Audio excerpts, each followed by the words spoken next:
10/6/20 ದೇವಸ್ಥಾನದ ಅಂದಾಜು ಪಟ್ಟಿ ನಕ್ಷೆ ವಗೈರೆಗಳಿಗೆ ಸಕ್ಷಮ ಪ್ರಾಧಿಕಾರದಿಂದ ಅನುಮತಿ ಪಡೆದಿದ್ದೇವೆ ಅಂತ ಹೇಳ್ತಾರೆ. ಇದು ಎಂಬ ಸುಳ್ಳು ಹೇಳಿಕೆಯು ಭಕ್ತಾದಿಗಳನ್ನಲ್ಲದೆ ಉಚ್ಚ ನ್ಯಾಯಾಲಯವನ್ನು ವಂಚಿಸುವ ಮೂರ್ಖ ಪ್ರಯತ್ನ ಆಗಿದೆ ಅಂತ ನಾನು ಹೇಳ್ತಾ ಇದ್ದೀನಿ. ಯಾಕೆಂದರೆ ನಾನು ಇವಾಗ ತಮಗೆ ಒಂದು ಪ್ರದರ್ಶನ ಮಾಡಿದ್ನಲ್ವಾ, ಇದು ಸ್ಥಪತಿಯೊಬ್ಬರು ಮಾಡಿರ್ತಕ್ಕಂಥ ಅಂದಾಜು ಪಟ್ಟಿ ಮತ್ತು ನಕ್ಷೆ. ಈ ಮೂಲ ಪ್ರತಿಗಳನ್ನು ಟ್ರೂ ಕಾಪಿ ಅಂತ ಅಸಿಸ್ಟೆಂಟ್ ಇಂಜಿನಿಯರ್ ಹತ್ರ ಮಾಡಿಸಿದ್ದಾರೆ. ಅವರು ಸೀಲು ಸಾಕಿ ಟ್ರೂ ಕಾಪಿ ಅಂತ ಬರೆದಿದ್ದಾರೆ. ಅದರಲ್ಲಿ ಅದು ಅಂದಾಜು ಪಟ್ಟಿ ಮಂಜೂರಾತಿ ಪತ್ರ ಅಲ್ಲ. ಅದು ಮೊದಲು ತಹಸೀಲ್ದಾರ್ನಿಂದ ಮಂಜೂರಾಗಬೇಕು. ನಂತರ AEE ಲೋಕೋಪಯೋಗಿ ಇಲಾಖೆಗೆ ಹೋಗಿ ಅದು ಕಂಪ್ಲೀಟ್ ಬಂದು ಅವರು ಸರ್ವೆ ಮಾಡಿ ಅವರ ಒಂದು ನಾರ್ಮ್ಸ್ ಏನಿದೆ ಅದ್ರ ಪ್ರಕಾರ ಅವರು ನಕ್ಷೆ ತಯಾರು ಮಾಡಬೇಕು, ಅಂದಾಜು ಪಟ್ಟಿನ ರೆಡಿ ಮಾಡಿ DC ಕಳಿಸ್ಬೇಕು. ಇದು ನಡೆದಿಲ್ಲ. ಯಾರೋ ಸ್ಥಪತಿ ಮಾಡಿರ್ತಕ್ಕಂಥ ಒಂದು ಅಂದಾಜು ಪಟ್ಟಿ ನಕ್ಷೆಯನ್ನು ಟ್ರೂ ಕಾಪಿ ಇದೇ ಮಂಜೂರಾತಿ, ಅವ್ರು ಹೇಳೋದು ಇದೇ ಮಂಜೂರಾತಿ. ಎಷ್ಟು ದಿನ ನಡೆಯುತ್ತೆ ಇದು? ಟ್ರೂ ಕಾಪಿಗೂ ಮಂಜೂರಾತಿ ಪತ್ರಕ್ಕೂ ಸಂಬಂಧ ಇಲ್ವಾ? ನಾನು ಇದ್ರ ಬಗ್ಗೆ PWDನಲ್ಲಿ ಪ್ರಶ್ನೆ ಮಾಡಿದಾಗ ಅವರು ಶ್ರೀ ನಾಗನಾಥೇಶ್ವರ ದೇವಸ್ಥಾನಕ್ಕೆ ಸಂಬಂಧಿಸಿರುವ ಕಡತವನ್ನು ಪರಿಶೀಲಿಸಲಾಗಿ ಕಡತದಲ್ಲಿರುವಂತೆ ಯಾವುದೇ ಅಂದಾಜು ಪಟ್ಟಿಯು ಈ ಕಚೇರಿಗೆ ಸ್ವೀಕೃತವಾಗಿರುವುದಿಲ್ಲ. ಸರ್ಕಾರ PWD ಇಲಾಖೆ ಕೊಟ್ಟಿರ್ತಕ್ಕಂಥ ಒಂದು ಎಂಡಾರ್ಸ್ಮೆಂಟ್ ಎಲ್ಲ ಸುಳ್ಳಿನ ಸರಮಾಲೆ ಕಟ್ಟಿದ್ದಾರೆ. ಅದಕ್ಕೆ ಸರಿ ಮಾಡಬೇಕು. ಈಗ ಹೊಸದಾಗಿ ಕಲ್ಲಿನ ಕಟ್ಟಡ ಕಟ್ಟಿರ್ತಕ್ಕಂಥ ಒಂದು ಅಲ್ಲಿ ಗರ್ಭಗುಡಿ ಸುತ್ತು ಏನಿದೆ ಅದು ಅವೈಜ್ಞಾನಿಕ ಮತ್ತು ಅಶಾಸ್ತ್ರೀಯ ಆಗಮಶಾಸ್ತ್ರಕ್ಕೆ ವಿರೋಧವಾಗಿದೆ.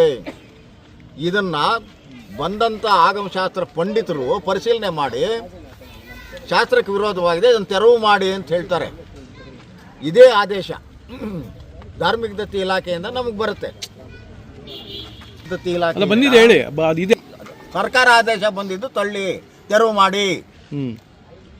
ಅದಕ್ಕೆ ನಾವು ಹೈಕೋರ್ಟ್ಗೆ ಹೋಗಿದ್ವಿ ಅಂತ ಕೆಲವು ಬಾರಿ ಕೊಡುತ್ತೆ. ಓಟ್ ಹಾಕಬೇಕು, ಅವ್ನು ಓಟ್ ಹಾಕೋದಕ್ಕಿಲ್ಲ, ಇವನೇನು ಬಾಂಗ್ಲಾದೇಶದಿಂದ ಬಂದಿದ್ದಾನೆ ಅಂದರೆ ತಕ್ಷಣ ಅವನು ಓಟ್ ಹಾಕಬಾರ್ದಪ್ಪ ಅಂತ ಬರುತ್ತೆ. ತಕ್ಷಣ ತಡೆಯಾಜ್ಞೆ ಒಂದು 6 ತಿಂಗಳು ಸಿಗ್ಬೋದು. ವಾಸ್ತವಾಂಶ ಆದಮೇಲೆ ತಡೆಯಾಜ್ಞೆ ತೆರವು ಮಾಡ್ತಾರೆ, ಎಕ್ಸ್ಪಾರ್ಟಿ ಕೊಡ್ತಾರೆ. ನಮ್ಮವ್ರು ಯಾರೂ ಇರಲಿಲ್ಲ, ಸರ್ಕಾರದ್ದು ನೋಟಿಸ್ ಹೋಯಿತು, ಏನೋ ಒಂದು ಗಿಮಿಕ್ ಮಾಡಿದ್ರು, ತಗೊಂಡು ಬಂದರು. ಸ್ವಾಮಿ ಫೋಟೋಗಳು ಹಿಂಗಿದೆ ನೋಡಿ, ಅದು ಇದೆ ಇದಿದೆ, ತೆರವು ಮಾಡಿಬಿಡ್ತಾ ಇದ್ದಾರೆ, ಬೆಳಗ್ಗೆ ಆಗೋಗುತ್ತೆ ಅಂತ ಏನೋ ಗೋಗರಿರ್ತಾರೆ.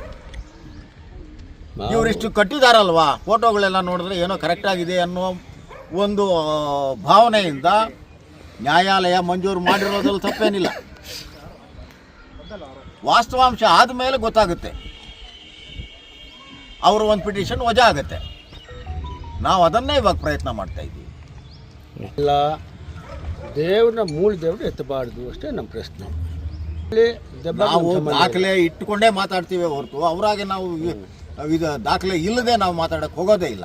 ನಾವು ಏನು ಹೇಳಿದ್ದೀವಿ ಅದನ್ನು ಸತ್ಯಾಂಶ ಇರಬೇಕು. ಯಾವ ಸತ್ಯಾಂಶ ಇದೆ ಅದನ್ನೇ ನಾವು ಮಾತಾಡ್ತೀವಿ. ಅದನ್ನು ಬಿಟ್ಟು ಉಡಾಫೆಯಾಗಿ ನಾವು ಯಾವುದೇ ಮಾತುಗಳನ್ನು ನಾವು ಮಾಡೋದಕ್ಕೆ ಹೋಗೋದಿಲ್ಲ, ಆ ಕೆಲಸಕ್ಕೆ ಕೈ ಹಾಕೋದಿಲ್ಲ. ನಾವು ಕರೆಯತಕ್ಕಂಥ ಉದ್ದೇಶ ಏನು ಅನ್ನೋದು ನಾನು ಮೊದಲು ತಮಗೆ ತಿಳಿಪಡಿಸಬೇಕು.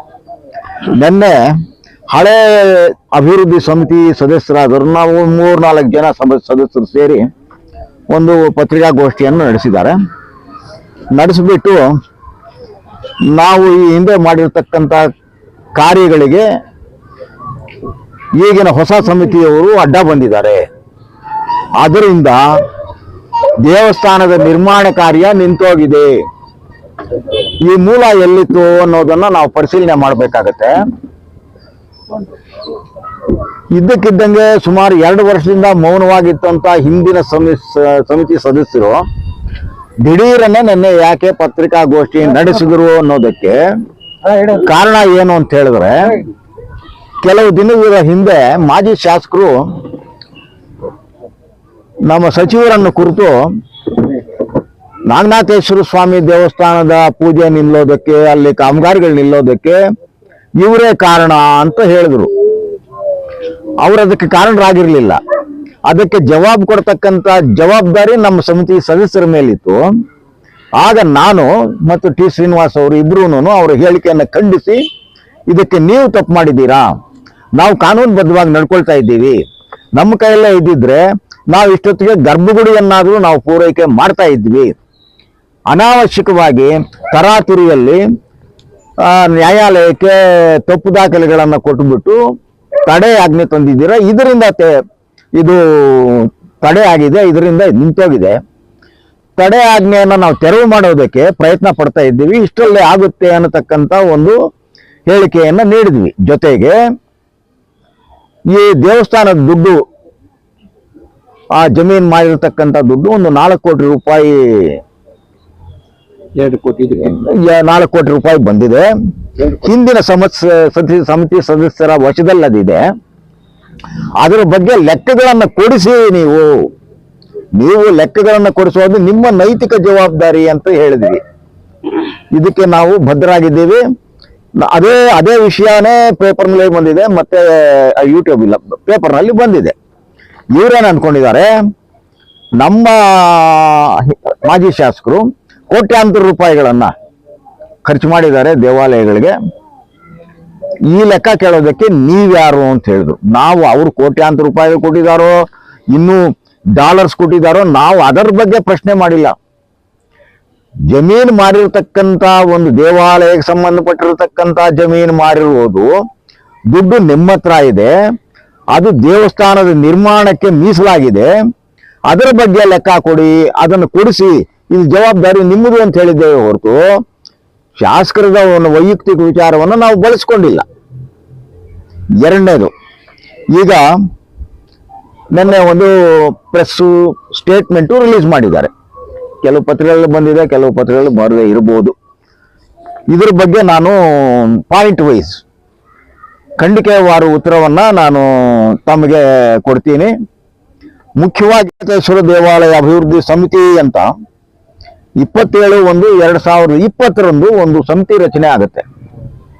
ಇದರಲ್ಲಿ RR ನಾರಾಯಣಪ್ಪನವರು, ಮತ್ತೆ ರಾಮಕೃಷ್ಣಪ್ಪ ಅನ್ನೋರು, SVT ಶ್ರೀನಿವಾಸು, ದೇವಳಂ ಶಂಕರ, ನಮ್ಮ ಅಬ್ಗುಂಡ್ ಸೀನಪ್ಪನವರು, ಪ್ರಕಾಶ್ ರೆಡ್ಡಿ, ಇವರೆಲ್ಲ ಗಣ್ಯ ವ್ಯಕ್ತಿಗಳೆಲ್ಲ ಸೇರಿ ಅದನ್ನ ಸಮಿತಿ ಮಾಡ್ತಾರೆ.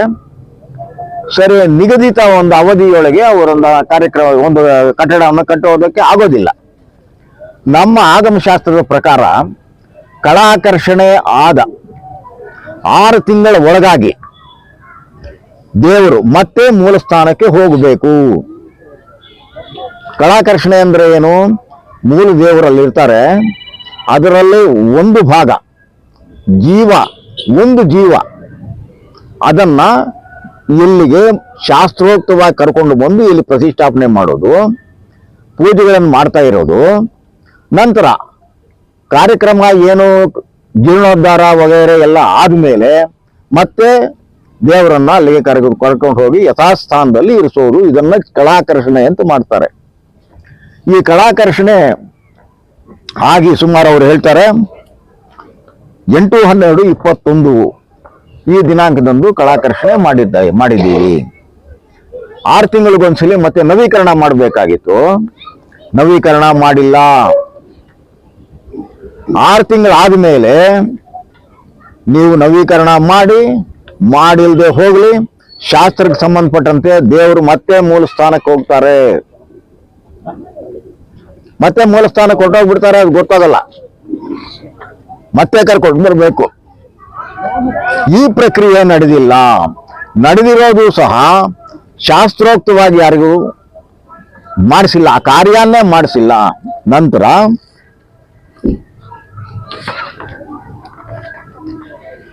31/12/21 8/12 ಪೂಜೆ ಆಗುತ್ತೆ. ಆವತ್ತೇ ಗುದ್ಲಿ ಪೂಜೆ ಮಾಡಬಹುದಾಗಿತ್ತು, ಅದು ಬಿಟ್ಟರು 31/12/21 ದೇವಾಲಯದ ಅಡಿಪಾಯದ ಕಾಮಗಾರಿಯನ್ನು ಪ್ರಾರಂಭಿಸಲಾಯಿತು. 29/12 ಗುದ್ಲಿ ಪೂಜೆ ಮಾಡ್ತಾರೆ. ಯಾರು ಮಾಡ್ತಾರೆ ಏನು ಅನ್ನೋದು ಗೊತ್ತಾಗಲ್ಲ, ಅದಕ್ಕೂ ಒಂದು ಶಾಸ್ತ್ರ ಇದೆ. ನನಗೆ ತಿಳಿದ ಪ್ರಕಾರ, ಯಾರೋ ಕೊಟ್ಟ ಮಾಹಿತಿ ಅಂತ ಪ್ರಕಾರ, ಯಾರೋ ಮಾಜಿ ಶಾಸಕರು ಬಂದ್ರು, ಒಂದು ಕಡೆ ಎಲ್ಲ ಗಡಾರಿ ತೆಗೆದುಕೊಂಡು ಅದನ್ನ ಆಗಿದರು. ಎಲ್ಲ ಅನಾಚಾರ ಪದ್ಧತಿಗಳೇ. ಅದಕ್ಕೆ ಶಾಸ್ತ್ರೋಕ್ತವಾಗಿ ಯಾವುದು ಮಾಡಿಲ್ಲ. ಮಾಡೇ ಇದ್ದಿದ್ರೆ ದೇವರು ಇಷ್ಟೊತ್ತಿಗೆ ಅಲ್ಲಿ ಇರೋ ಅವಶ್ಯಕತೆನೇ ಇರಲಿಲ್ಲ. ಅದು ಮುಗಿತಾ ಇತ್ತು ಕಾಮಗಾರಿ. ಸರಿಯಾದ ಲಗ್ನ, ಸರಿಯಾದ ಗಳಿಗೆ ಎಲ್ಲಾನು ಮೊದಲೇ ಫಿಕ್ಸ್ ಮಾಡಿದ್ರೆ ಇಷ್ಟೊತ್ತಿಗೆ ಈ ರಾಮಾಯಣನೇ ಇರ್ತಾ ಇರಲಿಲ್ಲ. ದೇವ್ರ ಮೂಲದಲ್ಲೇ ಹೋಗಿ ಕೂತ್ಕೊಳ್ತಾ ಇದ್ರು. ಈ ಪ್ರಕ್ರಿಯೆ ನಡೆದಿಲ್ಲ.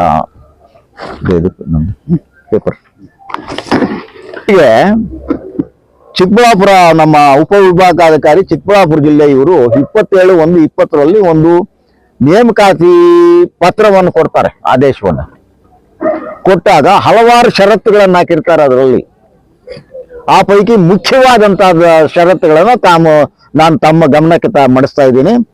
ಅದರಲ್ಲಿ 6ನೇ ಷರತ್ತು ಏನೇ ಹೇಳ್ತೆ ಅಂದ್ರೆ, ನಾಗನಾಥೇಶ್ವರ ದೇವಾಲಯವು ಪೂರ್ವದಲ್ಲಿ ಯಾವ ಸಾಂಪ್ರದಾಯಿಕ ಶೈಲಿಯಲ್ಲಿದೆಯೋ ಅದಕ್ಕೆ ಧಕ್ಕೆ ಮತ್ತು ವ್ಯತ್ಯಾಸ ಆಗದಂತೆ ಸಂರಕ್ಷಿಸಿ ಅಭಿವೃದ್ಧಿಪಡಿಸಬೇಕು. ನಿಮಗೆ ಕೊಟ್ಟಿರೋದು ಕಾಂಪೌಂಡ್ ನಿರ್ಮಾಣ, ಜೀರ್ಣ ಆಗಿರ್ತಕ್ಕಂಥ ಗೋಡೆಗಳನ್ನ ಬಿದ್ದೋಗೋ ಸ್ಥಿತಿಯಲ್ಲಿದ್ರೆ ಅದರ ನಿರ್ಮಾಣ, ಆವರಣ ನಿರ್ಮಾಣ ಮತ್ತು ಗೋಪುರ ಕಟ್ಟೋದು.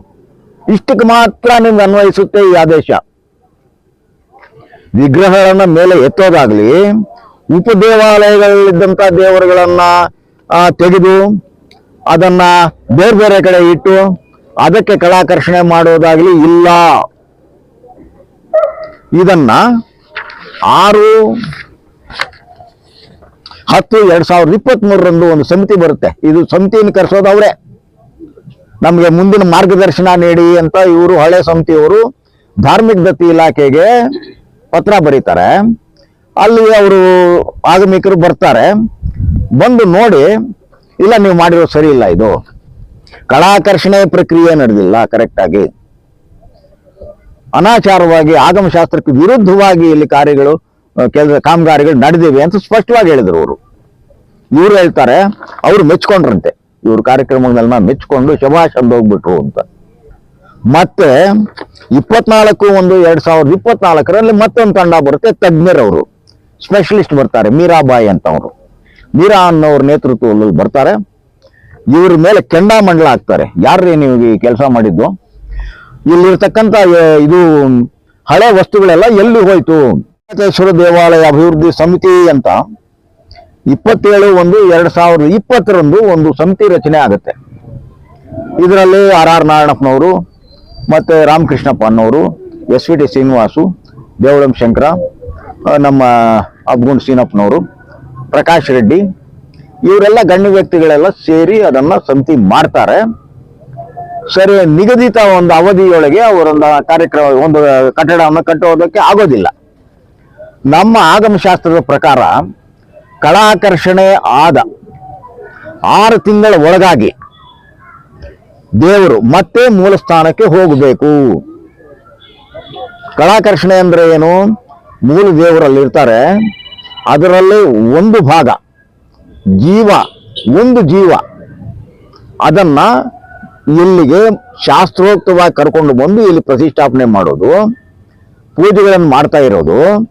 ನಂತರ ಕಾರ್ಯಕ್ರಮ ಏನು ಜೀರ್ಣೋದ್ಧಾರ ವಗೈರೆ ಎಲ್ಲ ಆದ್ಮೇಲೆ ಮತ್ತೆ ದೇವರನ್ನ ಅಲ್ಲಿಗೆ ಕರ್ಕೊಂಡು ಹೋಗಿ ಯಥಾಸ್ಥಾನದಲ್ಲಿ ಇರಿಸೋದು. ಇದನ್ನ ಕಲಾಕರ್ಷಣೆ ಅಂತ ಮಾಡ್ತಾರೆ. ಈ ಕಲಾಕರ್ಷಣೆ ಆಗಿ ಸುಮಾರು ಅವರು ಹೇಳ್ತಾರೆ 8/12/21 ಈ ದಿನಾಂಕದಂದು ಕಲಾಕರ್ಷಣೆ ಮಾಡಿದ್ದೀವಿ. 6 ತಿಂಗಳಿಗೊಂದ್ಸಲಿ ಮತ್ತೆ ನವೀಕರಣ ಮಾಡಬೇಕಾಗಿತ್ತು, ನವೀಕರಣ ಮಾಡಿಲ್ಲ. 6 ತಿಂಗಳಾದ್ಮೇಲೆ ನೀವು ನವೀಕರಣ ಮಾಡಿಲ್ದೆ ಹೋಗ್ಲಿ, ಶಾಸ್ತ್ರಕ್ಕೆ ಸಂಬಂಧಪಟ್ಟಂತೆ ದೇವರು ಮತ್ತೆ ಮೂಲ ಸ್ಥಾನಕ್ಕೆ ಹೋಗ್ತಾರೆ. ಮತ್ತೆ ಮೂಲ ಸ್ಥಾನಕ್ಕೆ ಹೊರಟೋಗ್ಬಿಡ್ತಾರೆ, ಅದು ಗೊತ್ತಾಗಲ್ಲ. ಮತ್ತೆ ಕರ್ಕೊಂಡು ಬರಬೇಕು. ಈ ಪ್ರಕ್ರಿಯೆ ನಡೆದಿಲ್ಲ. ನಡೆದಿರೋದು ಸಹ ಶಾಸ್ತ್ರೋಕ್ತವಾಗಿ ಯಾರಿಗೂ ಮಾಡಿಸಿಲ್ಲ, ಆ ಕಾರ್ಯನ್ನೇ ಮಾಡಿಸಿಲ್ಲ. ನಂತರ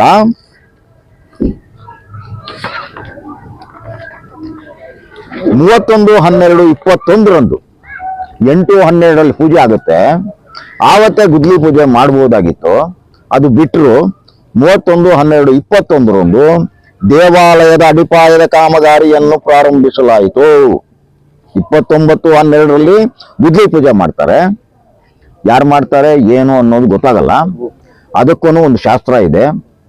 ನನಗೆ ತಿಳಿದ ಪ್ರಕಾರ ಯಾರೋ ಕೊಟ್ಟ ಮಾಹಿತಿ ಅಂತ ಪ್ರಕಾರ ಯಾರೋ ಮಾಜಿ ಶಾಸಕರು ಬಂದ್ರು, ಒಂದು ಕಡೆ ಎಲ್ಲೋ ಗಡಾರಿ ತೆಗೆದುಕೊಂಡು ಅದನ್ನ ಆಗಿದರು. ಎಲ್ಲ ಅನಾಚಾರ ಪದ್ಧತಿಗಳೇ, ಅದಕ್ಕೆ ಶಾಸ್ತ್ರೋಕ್ತವಾಗಿ ಯಾವುದು ಮಾಡಿಲ್ಲ.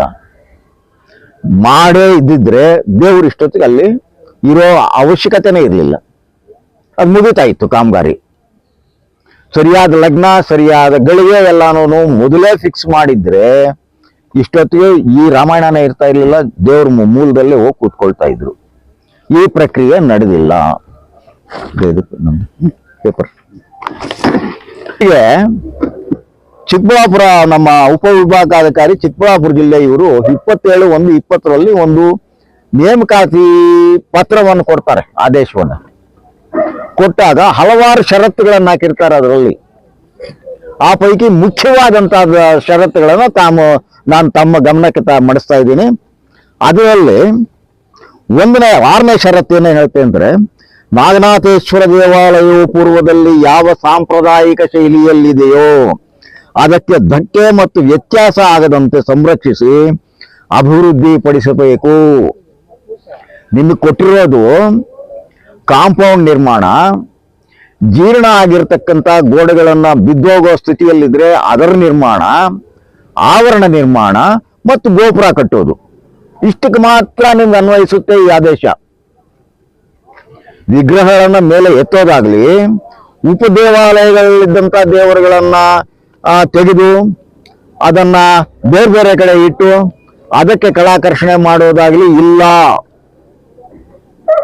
ಇದನ್ನ 6/10/2023 ಒಂದು ಸಮಿತಿ ಬರುತ್ತೆ. ಇದು ಸಮಿತಿಯನ್ನು ಕರೆಸೋದು ಅವರೇ. ನಮಗೆ ಮುಂದಿನ ಮಾರ್ಗದರ್ಶನ ನೀಡಿ ಅಂತ ಇವರು ಹಳೆ ಸಮಿತಿಯವರು ಧಾರ್ಮಿಕ ದತ್ತಿ ಇಲಾಖೆಗೆ ಪತ್ರ ಬರೀತಾರೆ. ಅಲ್ಲಿ ಅವರು ಆಗಮಿಕರು ಬರ್ತಾರೆ. ಬಂದು ನೋಡಿ, ಇಲ್ಲ ನೀವು ಮಾಡಿರೋದು ಸರಿ ಇಲ್ಲ, ಇದು ಕಲಾಕರ್ಷಣೆ ಪ್ರಕ್ರಿಯೆ ನಡೆದಿಲ್ಲ ಕರೆಕ್ಟ್ ಆಗಿ, ಅನಾಚಾರವಾಗಿ ಆಗಮಶಾಸ್ತ್ರಕ್ಕೆ ವಿರುದ್ಧವಾಗಿ ಇಲ್ಲಿ ಕಾಮಗಾರಿಗಳು ನಡೆದಿವೆ ಅಂತ ಸ್ಪಷ್ಟವಾಗಿ ಹೇಳಿದ್ರು ಅವರು. ಇವ್ರು ಹೇಳ್ತಾರೆ, ಅವ್ರು ಮೆಚ್ಕೊಂಡ್ರಂತೆ, ಇವ್ರ ಕಾರ್ಯಕ್ರಮಗಳನ್ನ ಮೆಚ್ಕೊಂಡು ಶಭಾಷ್ ಅಂತ ಹೋಗ್ಬಿಟ್ರು ಅಂತ. ಮತ್ತೆ 24/1/2024 ಮತ್ತೊಂದು ತಂಡ ಬರುತ್ತೆ, ತಜ್ಞರವರು ಸ್ಪೆಷಲಿಸ್ಟ್ ಬರ್ತಾರೆ, ಮೀರಾಬಾಯಿ ಅಂತ ಅವರು. ಮೀರಾ ಅನ್ನೋರ ನೇತೃತ್ವದಲ್ಲಿ ಬರ್ತಾರೆ. ಇವ್ರ ಮೇಲೆ ಕೆಂಡಾಮಂಡಲ ಹಾಕ್ತಾರೆ. ಯಾರ್ರೀ ನೀವು ಈ ಕೆಲಸ ಮಾಡಿದ್ದು? ಇಲ್ಲಿರ್ತಕ್ಕಂಥ ಇದು ಹಳೆ ವಸ್ತುಗಳೆಲ್ಲ ಎಲ್ಲಿ ಹೋಯ್ತು? ಸಂಬಂಧಪಟ್ಟಂತ ಏನೇ ವಸ್ತು ಇರಲಿ ಅದು ಒಂದು ಕಡೆ ಇರಬೇಕು. ಅದೆಲ್ಲಿ ಹೋಯ್ತು ಅಂತ ಕೇಳಿದ್ರು. ಫಸ್ಟ್ ಏನೇನೋ ಸಬೂಬುಗಳು ಹೇಳಿದ್ರು, ಅಲ್ಲಿ ಇಲ್ಲಿ ಇಲ್ಲಿ ಅಲ್ಲಿ ಅಂತ. ಆಯ್ತಾ? ಅದು ಸರಿ. ಒಳಗಿರ್ತಕ್ಕಂಥದ್ದನ್ನ ಪರಿಶೀಲನೆ ಮಾಡಿ ಇದು ನಡೆದಿರೋದೇ ಅನಾಚಾರ, ಆಗಮಶಾಸ್ತ್ರಕ್ಕೆ ವಿರುದ್ಧವಾಗಿ ಕಟ್ಟಡಗಳನ್ನು ಕಟ್ಟಿರ್ತಾರೆ. ಅಲ್ಲಿರ್ತಕ್ಕಂಥ ಸ್ಥಪತಿಯನ್ನು ಕೇಳಿದ್ರು. ಸ್ಥಪತಿಯನ್ನ, ಇದು ಮೊದಲನೇ ಬಾರಿಗೆ ಸ್ಥಪತಿಯನ್ನು ಕೇಳಿದ್ರು.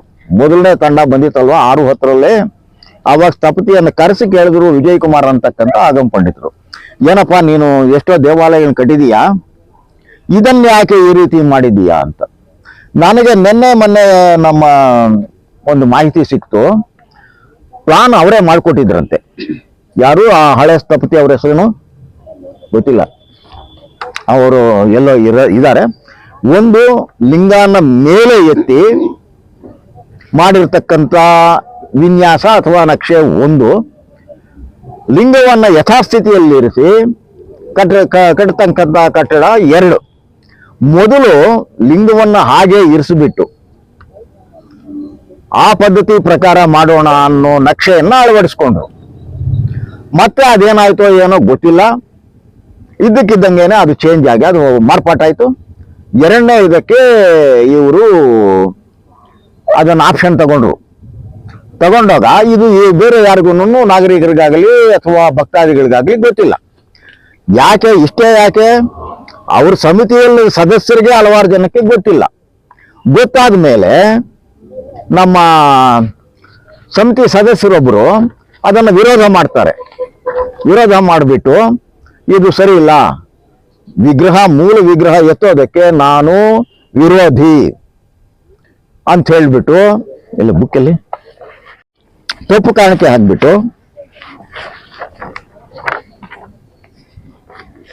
ಕಾಣಿಕೆ ಹಾಕ್ಬಿಟ್ಟು ಹುಂಡಿಯಲ್ಲಿ ಒಂದು ಪತ್ರ ಹಾಕ್ತಾರೆ.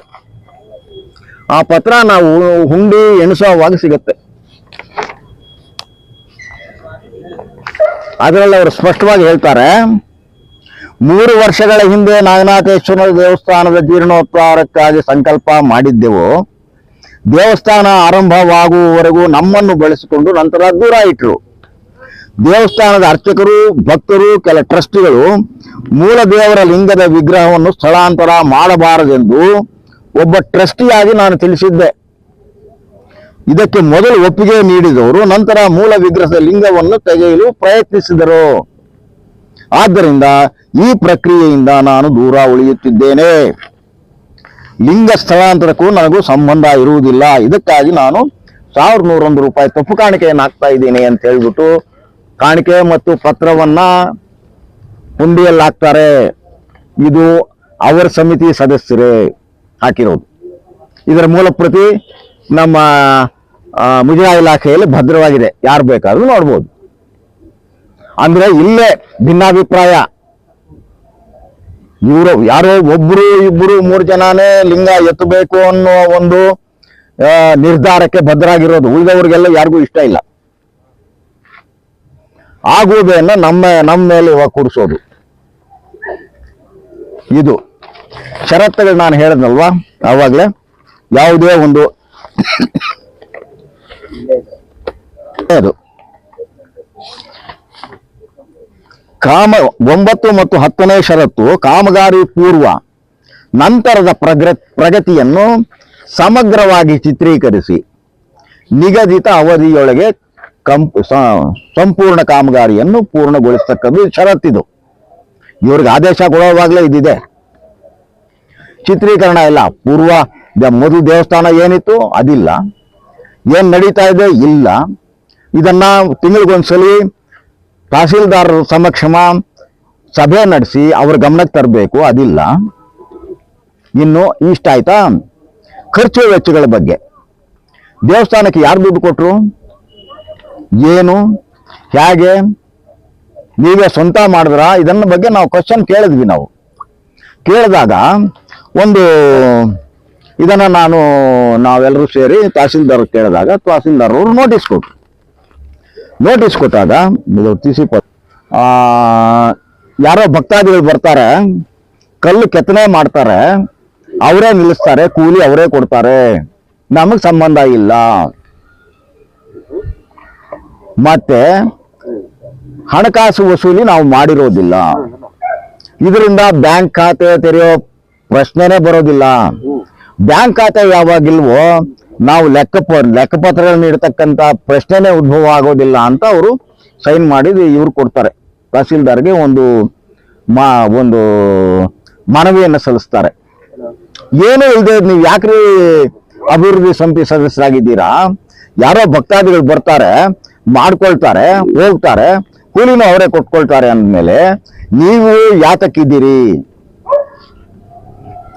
ಇಲ್ಲಿ ನಾಗನಾಥೇಶ್ವರ ದೇವಸ್ಥಾನ ಈಗ ಈ ಬಾಲದೇವಾಲಯದಲ್ಲಿ ಒಂದು ಬೋರ್ಡ್ ಹಾಕಿದ್ದಾರೆ. ಅವ್ರ ಭಕ್ತಾದಿಗಳು ಸುಮಾರು ಒಂದಷ್ಟು ಕಾಣಿಕೆ ಕೊಡಿ, ತಪ್ಪು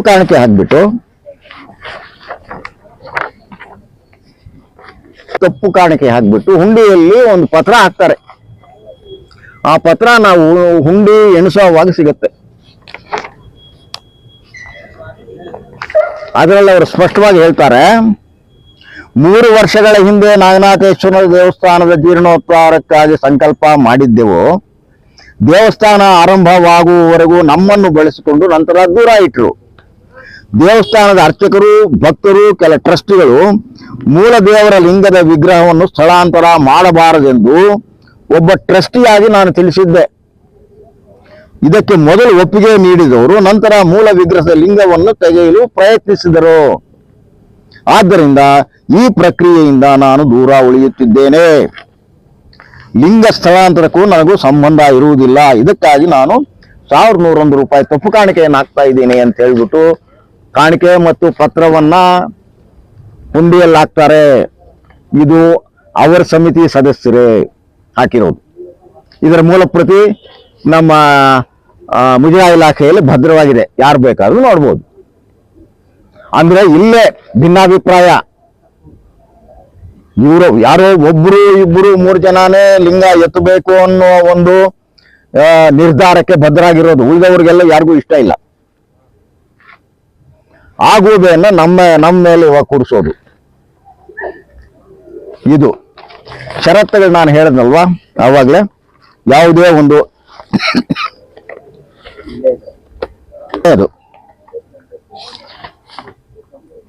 9 ಮತ್ತು 10ನೇ ಷರತ್ತು ಕಾಮಗಾರಿ ಪೂರ್ವ ನಂತರದ ಪ್ರಗತಿಯನ್ನು ಸಮಗ್ರವಾಗಿ ಚಿತ್ರೀಕರಿಸಿ ನಿಗದಿತ ಅವಧಿಯೊಳಗೆ ಸಂಪೂರ್ಣ ಕಾಮಗಾರಿಯನ್ನು ಪೂರ್ಣಗೊಳಿಸ್ತಕ್ಕದ್ದು ಷರತ್ತಿದು. ಇವ್ರಿಗೆ ಆದೇಶ ಕೊಡುವಾಗಲೇ ಇದಿದೆ. ಚಿತ್ರೀಕರಣ ಇಲ್ಲ. ಪೂರ್ವ ಮೊದಲು ದೇವಸ್ಥಾನ ಏನಿತ್ತು ಅದಿಲ್ಲ, ಏನ್ ನಡೀತಾ ಇದೆ ಇಲ್ಲ. ಇದನ್ನ ತಿಂಗಳಿಗೊಂದ್ಸಲಿ ತಹಸೀಲ್ದಾರ್ ಸಮಕ್ಷಮ ಸಭೆ ನಡೆಸಿ ಅವ್ರ ಗಮನಕ್ಕೆ ತರಬೇಕು, ಅದಿಲ್ಲ. ಇನ್ನು ಇಷ್ಟ ಆಯ್ತಾ?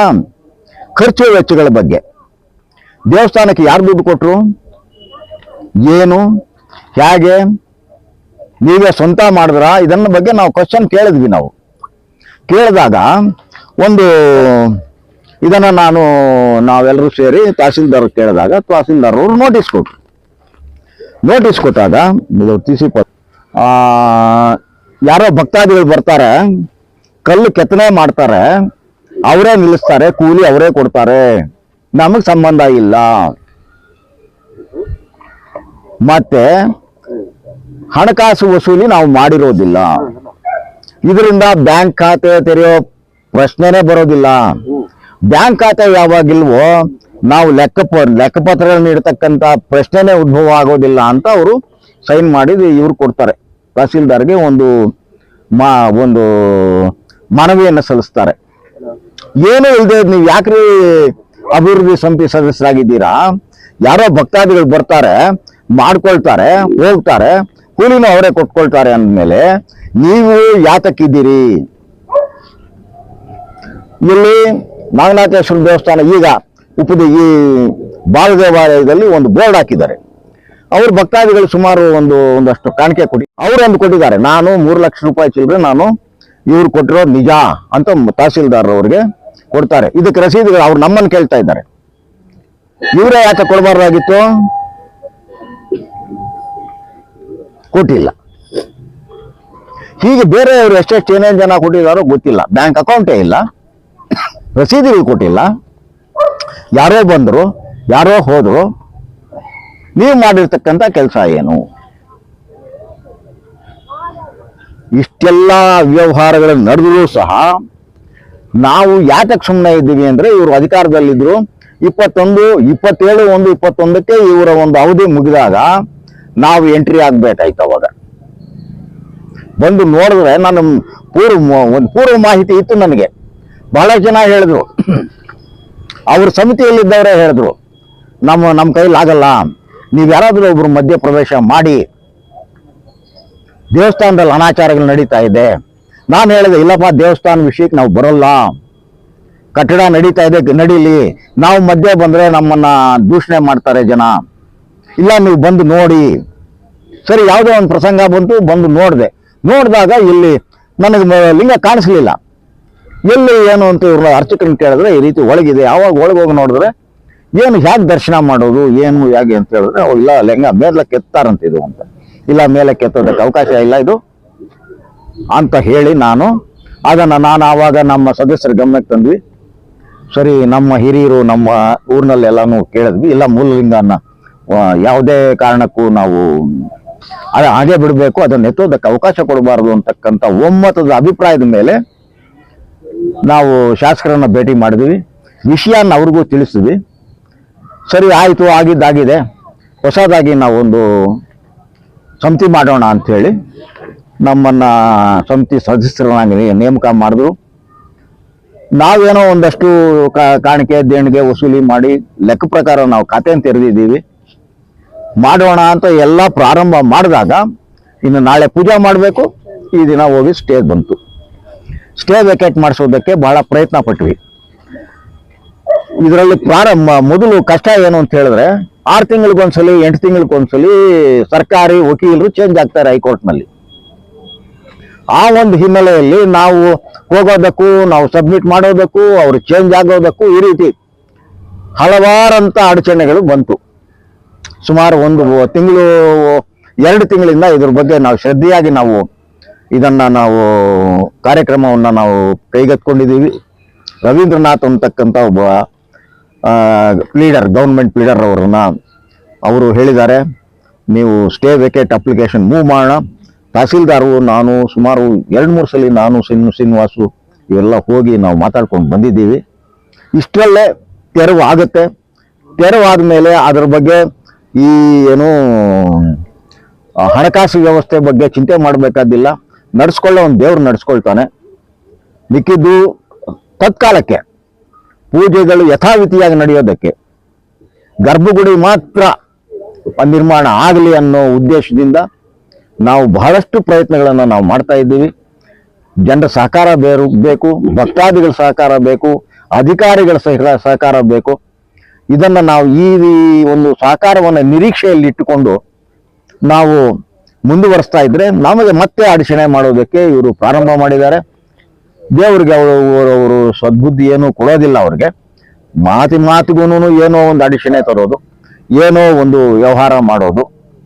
ನಾವು ಈ ರೀತಿ ಮಾಡಿದೀವಪ್ಪ, ಯಾಕೆ ಅವ್ರು ಮಾಡ್ಕೊಳ್ಳಿ ಅನ್ನತಕ್ಕಂಥ ಉದ್ದೇಶ ಅವ್ರಿಗಿಲ್ಲ. ನಮ್ಮನ್ನ ದುರುದ್ದೇಶ ಇಟ್ಕೊಂಡೋದು ಅವರು. ನಾನು ತಮಗೆ ಹೇಳ್ತೀನಿ, ಇವರೆಲ್ಲರ ವಿರೋಧ ಕಟ್ಕೊಂಡು ನಾನು ಅಬ್ಗುನ್ ಸೀನಪ್ಪನವ್ರನ್ನ ಹೋಗಿ ವೈಯಕ್ತಿಕವಾಗಿ ನಾನು ಭೇಟಿ ಮಾಡಿದೆ. ಹೋಗ್ಬೇಡಿ ಅಂತ ನಾವು ಹೇಳಿದ್ವಿ. ಹೇಳಿದ್ರೆ ಇಲ್ಲ, ಇದು ಭಕ್ತಾದಿಗಳಿಗೆ ಸಂಬಂಧಪಟ್ಟಿರೋದು, ಚಿಂತಾಮಣಿ ನಗರಕ್ಕೆ ಸಂಬಂಧಪಟ್ಟಿರೋದು. ನಾನು ಅವ್ರನ್ನ ಮಾತಾಡೋದು ತಪ್ಪೇನಿಲ್ಲ, ಒಂದಾಗಿ ಹೋಗೋದಕ್ಕೆ ನನಗೆ ಅಭ್ಯಂತರನೇ ಇಲ್ಲ.